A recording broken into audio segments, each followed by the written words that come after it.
Hey everyone, happy Friday. Jason Jacoby with your closing bell for the week.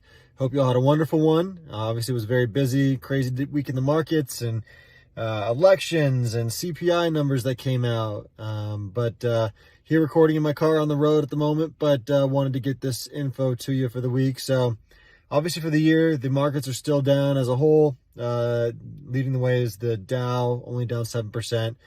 Russell and S&P are still down around 16, 17, with the NASDAQ down around 29%, which leads me into our first recap for the week. Obviously, with elections, we had a nice post-election rally, even though we don't know the results for the election technically yet.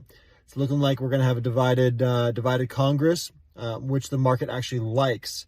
If you look at the S&P 500, dated back to 1933, the S&P actually performs the best year over year in divided governments, just because you get a balance of power.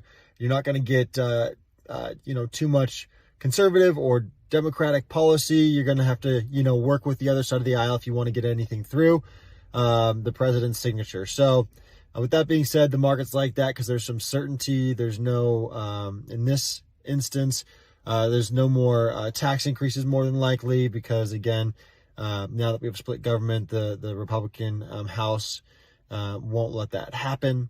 Again, we don't know exactly the split with the House and the Senate yet, but it's looking like Republicans will have the House.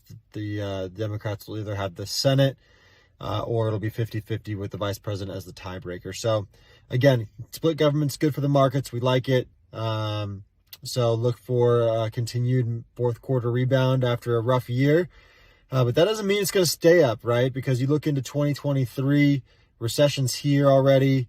All that artificial stimulus that's been pumped into the economy since COVID is running out, or it has ran out. People are now spending on credit, going through their savings. Layoffs are starting to happen, which you're starting to see with the big tech companies like Meta and Twitter, among other companies. And I'm sure you got friends or family that are going through a hard time. So heart goes out to you guys that are dealing with that right now, but hang in there.